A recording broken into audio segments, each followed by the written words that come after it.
Hola amigos de Argentina Squadron, ¿cómo están? Acá les habla el profe otra vez. Y en esta semana, en la sección de noticias, tenemos un montón de noticias. Por un lado, desde el lado de Fantasy Fly, hacen un artículo donde nos resumen un poco el torneo que hubo el fin de semana a nivel System Opens, que fue el de Toronto. Muchos estábamos esperando a ver qué pasaba con este torneo, porque es el primer torneo grande, ¿sí?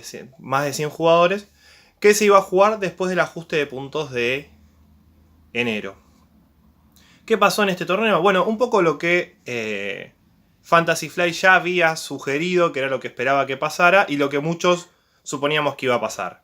Bueno, básicamente se dejaron de ver listas con Proton Torpedos, se dejaron de ver Punisher, se dejaron de ver las listas de 3 T-65 con Proton Torpedos. También se dejó de ver a Whisper, digamos, se dejaron de ver varias naves que estaban en el meta de antes de enero. Y se empezó a ver o a vislumbrar cuál podría ser el próximo meta. Lo que se está viendo mucho es Rebels de 4 o más naves con Leia. Y algunas variantes. Puede ser que haya B-Wings, puede ver que haya E-Wings, como ahora vamos a ver que también hubo torneos en Latinoamérica y fueron naves que se vieron mucho. Pero la realidad es que este ajuste de puntos de enero les vino muy bien a los rebeldes. También ayudó un poco a Primera Orden. Y Imperio salió de todos modos bien parado. Si bien perdió varias de sus listas más competitivas, aún así tuvo un buen desempeño.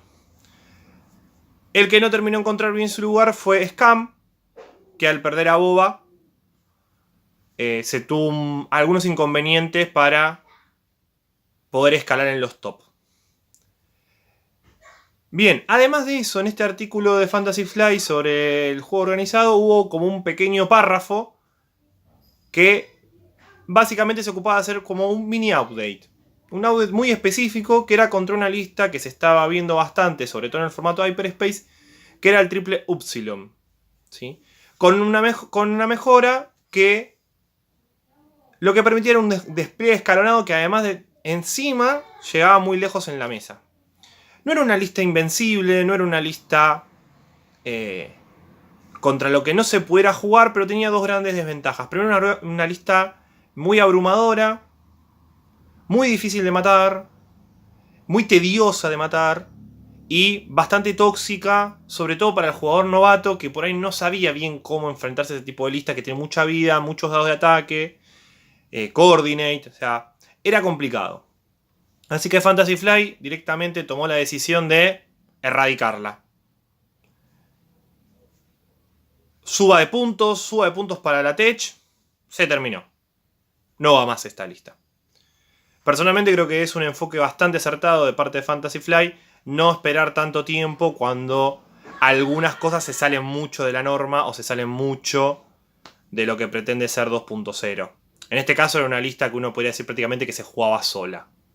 ¿Sí? Si bien no hay listas que se jueguen solas, esta era una lista que tornaba el juego muy monótono y muy aburrido. La verdad, sinceramente, no es una lista que era mucho de sí.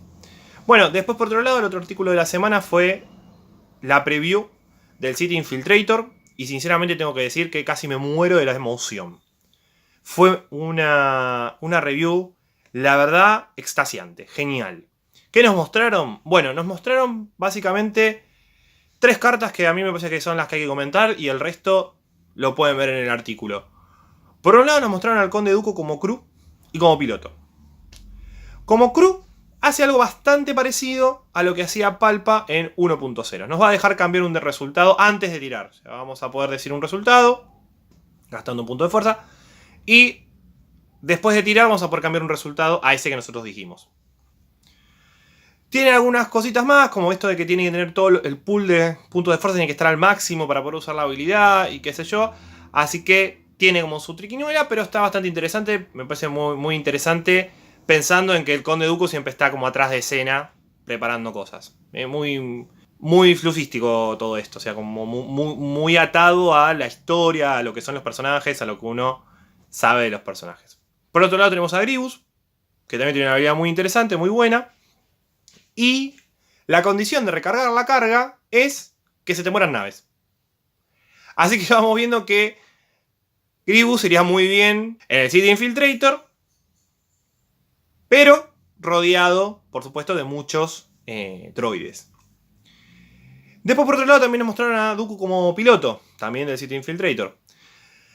Como vemos, tiene una mecánica bastante parecida a los viejos Phantom de 1.0, ¿sí? Es como que, bueno, dispara, se gasta una carga de fuerza para poder sacar el cloak, dispara, gasta otra carga y lo recupera.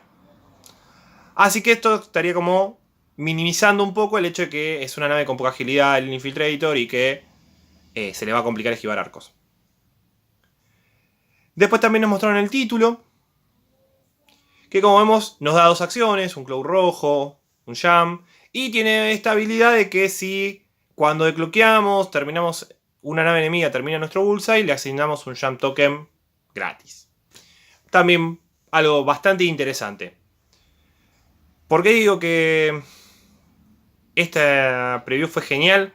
Bueno, porque me falta comentarles a la carta que me parece que es prácticamente un hito en X-Wing, que es el Canciller Palpatine y Darth Sidious. Es una carta doble, tiene 2 lados, que nos dice que empieza el juego siendo el Canciller Palpatine. Y nos da una habilidad con la fuerza. Ahora, en algún momento del juego, en el end phase, podemos dar la vuelta y convertirnos en Darth Sidious. Ya no podemos volverlo a convertir en Palpatine. Una vez que se revela Darth Sidious, ya está. Pero la habilidad es potente y además a mí me encantó la idea con que esto está hecho. Es decir, siempre vamos a tener Canciller hasta que se revele como el Lord de los Sith. Es genial. Es una cosa que me voló la cabeza. Estuve casi 2 horas solamente discutiendo lo genial que es esta mecánica, lo novedosa que es y lo coherente con la historia de la Guerra de los Clones. La verdad a mí me voló la cabeza. Bueno, vamos a hablar de otra cosa, porque yo voy a seguir hablando de Palpatine las próximas media hora de vídeo, más o menos. Bien, el fin de semana que pasó hubo 4 torneos importantes. 3 en Latinoamérica y 1 menor ahí en Toronto, que ya lo comenté, así que no voy a volver a comentar. Hubo torneos en Perú, en Argentina y en México. Todos organizados por las comunidades. Los de Argentina